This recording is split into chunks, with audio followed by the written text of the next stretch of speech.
I think it's cute how the partridge all huddle up in a corner and puff up their feathers. They look so fat, but they're not like that in the summer, of course. It's just because they're puffing themselves up to stay warm. They're so cute, but completely non-productive for the homestead. Not really the best choice for a animal that's gonna make anything profitable. So I think they're gonna end up being dinner soon, very soon.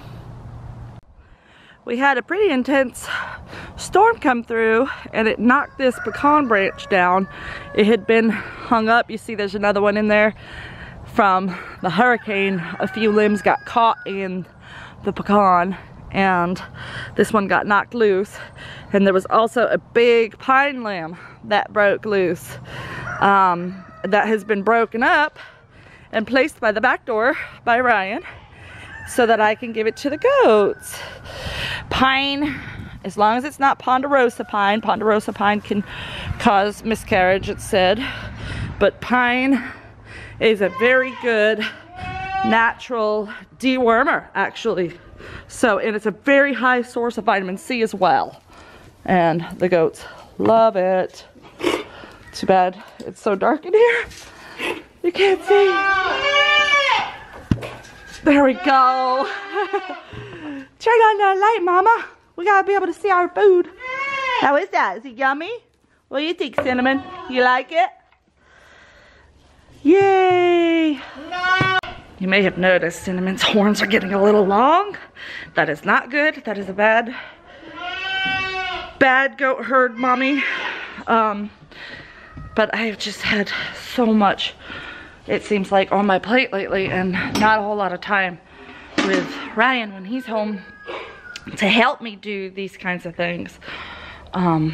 So I'm hopefully gonna get that done Saturday, and that may be harder to do now because I waited too long, and they may regrow. But I'm trying to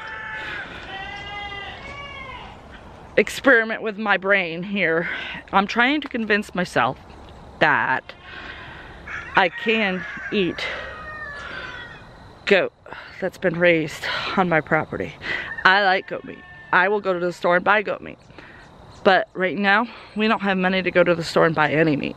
We're kind of living on chicken, which is fine, but it gets a little boring, and it would be nice to have some red meat in our diet, and goat is a good choice for that. So I'm trying to convince myself that I won't let myself get into this situation if I have this meat available to me in my backyard. Like, that's not responsible. That's not sustainable in my mind, to myself. Not necessarily, you know, thinking that of anybody else, but for me personally, I try to walk the walk, and I need to get to the point where I'm comfortable harvesting one of our bucklings. So I talked to Ryan the other day about it, and we're gonna try to convince ourselves that we will be able to get Cinnamon to the proper size for butchering, and we will send him off. That's not guaranteed. Trust me, if somebody comes along and wants to buy Cinnamon or offers to buy Cinnamon, I'll probably sell him. But for right now, I'm trying to treat him like part of the herd and part of the family without letting myself get smushy attached, because I tend to get smushy attached to all my goats. So it's really hard to think of any of them going to a butcher. But I have to be realistic in my life, and the way that I want to lead my life is requiring the ability to raise meat. And Nubians are a wonderful dual purpose. They're great for dairy and meat. So I don't know that I'll follow through, but I am attempting to prepare myself mentally for that. And it could be a year from now. So we'll see how big he gets and how fast. And we'll see. I mean, some of you might feel very upset about that decision, and I apologize for those of you that do feel that way, but please, no negative comments. This is hard enough for me to accept that I need to feed my family.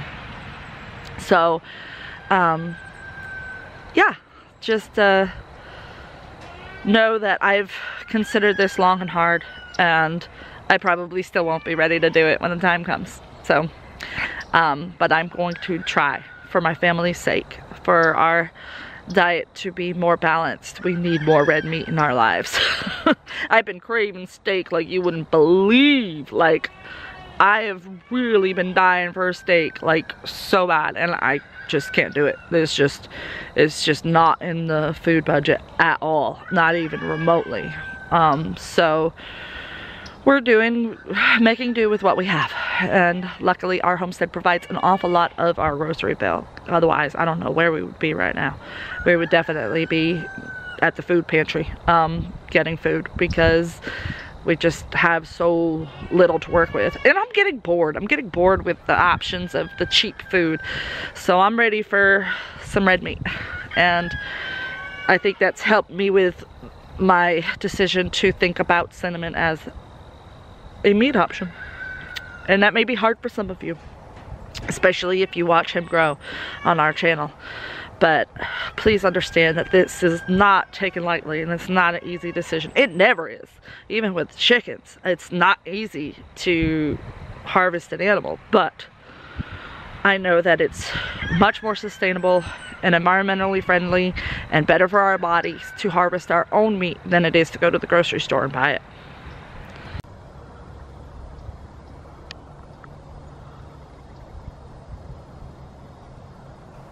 Hello, Mrs. Duck. I've been wondering where you've been. Daddy said he keeps seeing you. Obviously, he's put some food on that piece there for you, because I just caught you eating it. Hi, how are you? How come you haven't been coming to see me? Little traveler. You just like to be independent out on the pond. Little Mustang. You're so precious.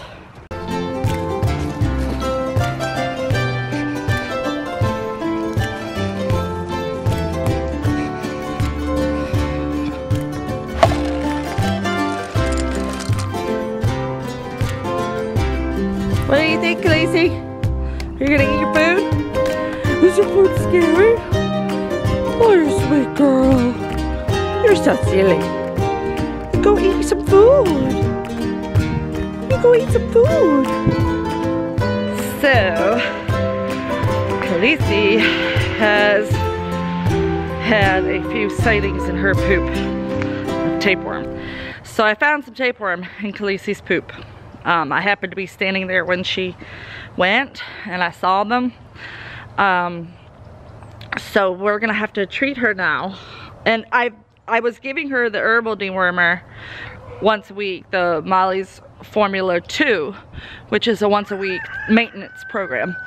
The Formula 1 is the stronger one that you use every 6 to 8 weeks, or when worms are present. Problem is we ran out of dewormer about 3 weeks ago. We had a little bit left in a bag that we were using for any of the animals that have been sick. We have had a few goats that have been fighting diarrhea. They have been recovering with the use of the GI Soother or Slippery Elm and the herbal formula. So I don't know if mold is still present, or if Khaleesi may have spread her worms to the goats.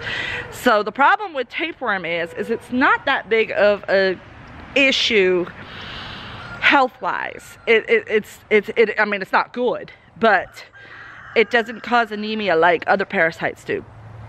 And so it doesn't become life-threatening necessarily like other parasites do become life-threatening in goats. The problem with the tapeworm is it doesn't show up in the fecal exam as much. You sometimes will see it, but it's not as prevalent and easy to look for. And I don't know what the reason is behind that. I think it's because they don't lay as many eggs, and that's what you're looking for when you do a fecal exam, is the eggs. So don't quote me on that. I just know that it's a common one to not see in your fecal exam yet still be present. So that means the whole herd and Khaleesi all need to be treated at once. Luckily, some viewers have graciously volunteered to send us some Molly's Herbal, and it should be arriving any day now. So as soon as it comes, everybody's getting a dose of Molly's Herbal Formula 1, which will hopefully knock out anything. But we are also looking at doing the garlic ginger paste. If you've seen my video on that, you'll know what I'm talking about. It's garlic, ginger, cayenne. All of those ingredients are actually listed in the natural formulas for tapeworms specifically. I would do the pumpkin seed, but I was looking that up, and it's a half a cup of pumpkin seed per day per animal, which would be, and for 5 days straight, so that would be 50 cups of pumpkin seeds. That sounds a bit cost prohibitive. The other thing I'm looking at doing is essential oils that will help with worms. Cinnamon was listed over and over in my research for tapeworms, so I have cinnamon. Other ones like clove are good too, but sometimes clove has been linked to miscarriages in horses, so I'm afraid to use that on any bred animals. But we'll see. We'll definitely do the Molly's Formula 1 as soon as it arrives, and then a week later we'll do either the garlic ginger paste or the essential oils, and then a week after that we'll do one of the other ones as well. So that way any eggs that have hatched out will also be getting treated as well. So, funny enough, I had some special requests for some goat milk from several different sources, and was actually like running out, didn't have enough to share. And so I said, oh, well, Fancy 2's in milk. I just haven't been milking her because she had 2 babies that she was feeding, and I didn't really need the extra milk. Well, so I needed the extra milk, so I started milking her. I got her, I've been milking her for a couple of weeks now. And I'm not even separating, no wait, I am separating the babies at night. So it's not that much because they're older. But it was enough that it boosted us up to a good level. Well, as soon as I started milking her, Kitty's level started dropping. Kitty has completely dried herself off. I have been trying to keep her going in milk, and I thought, you know, oh, well, maybe she's just in heat and it just dropped a little. It kept dropping and dropping and dropping, and there's nothing coming out. I mean, it's like 2 tablespoons. So I am resigned to accept the fact that Kitty is no longer in milk. So now I don't have extra milk either. In fact, Kitty was giving me so much that I'm actually lower now than I was before I started milking Fancy 2.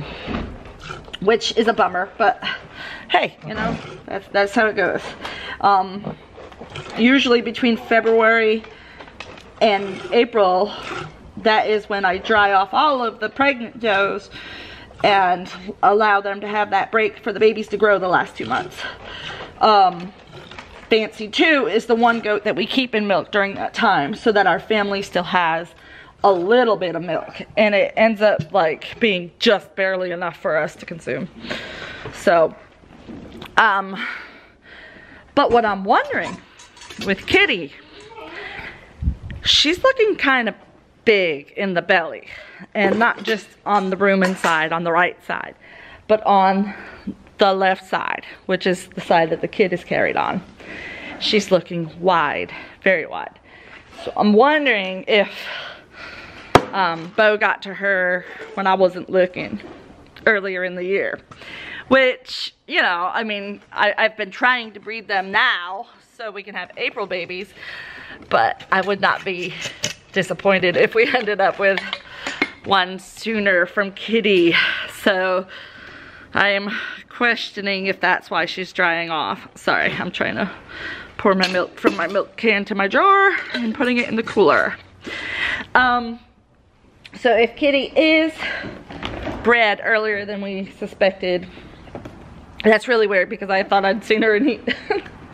But not surprising. As you know, sometimes they act like they're in heat even if they are bred, like hearts.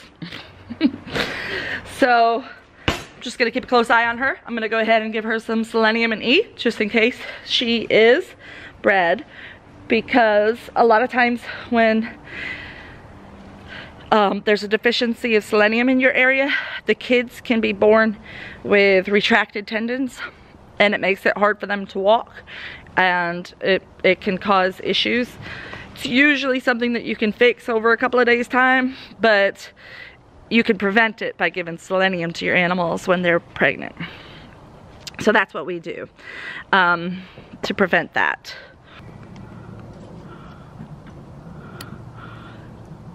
Do you see that? Mrs. Duck is perched with turtles. So funny. How cute is that? Living in harmony. Beautiful. Ew.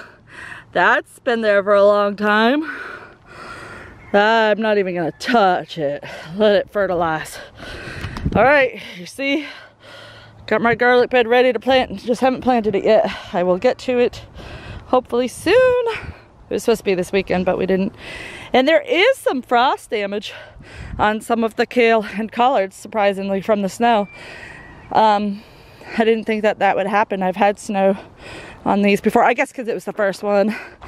And let me tell you what, I think that we need to put carrots on the menu because they are looking pretty darn good, and we could probably make a whole meal out of them. You guys like that hay, huh? Oh, I'm having mixed feelings, guys. I'm super happy about something, but super sad too. You see this little juniper here. Hey, you're eating my carrot? Of course you are. I didn't intend to feed it to you, but if you love it, you can have it. I love my goats. I hope you eat the whole carrot. So, Mr. Juniper here has started to develop some beautiful patterns in his fur that almost look like moon spotting. And I noticed that when he was a baby, but they weren't really pronounced. They're getting more pronounced. He's turning into a beautiful, beautiful buckling. Unfortunately, what's sad and happy is that he has found a home. A very good home, a very loving home that really wants him and wants to make him a loving pet. So that means I need to band his testicles so that he won't be able to breed with their other goat, because they're not breeders. They're just got some nice goats to love on. So Juniper has a home. He'll be going to that home at the beginning of January. But gosh, I hate to give up this beautiful and emotionally attached goat. And I got goats pulling on my knobs on my you babies, so silly. But do you see what I mean about Kitty being wide? She looks very wide. Kitty's a wide girl and she has no more milk, so she may be bred earlier than we thought or intended, but that's okay too. What's the matter, Sister Ray? You always stand off from the herd. Is it because you're new? She had a bout of diarrhea, but she's better now. Khaleesi, what are you chewing on? You're not supposed to chew up your blanket. Dogs are so silly. You're so silly. You're not supposed to chew up your blanket. Rocky wants to hang out with her. You know, Rocky's always been the one that's the most interested in her. I should try to see if they would bond. If I could put Rocky in the stall with Khaleesi at night. Look at how Khaleesi's looking at her, so sweet. Oh, I love my dog and my goats. I love all my goats. Yep, yep, yep. And I was gonna show you what Fancy Girl was doing, because she was just mounting on Cream. So I don't know if Fancy Girl's in heat or if she just senses that Cream's in heat. She's like my buck. She tells me who's in heat because she gets all bucky with them. She's such a sweet goat. Oh my gosh, I love her. But she's looking kind of round, so I'm thinking Fluffernutter may have got her. Ooh, maybe not. She does look like she might be in heat back there. That's very, very, very much what heat looks like. You see she's got some gooey discharge and she's pretty swollen in the vulva. So, for those of you that don't want to see that, I apologize, but this is an educational channel and we will talk about mating and breeding and all of it. All of it. Right? Right, Sister Ray? Right, my sweet girl? I hope this girl is bred and I hope that she gives us some spots like her. She's got such a pretty coat. She has such a nice thick coat. You like that? You talking to me? Yeah. Yeah. Sweet girl. She has a very soft voice. Sweet girl. Alright, kiddos, I gotta go in. You behave, okay? Sister Ray, you keep a watch over them. Make sure they behave. Thank you for watching. You know the drill. We'll see you next time on Wholesome Roots.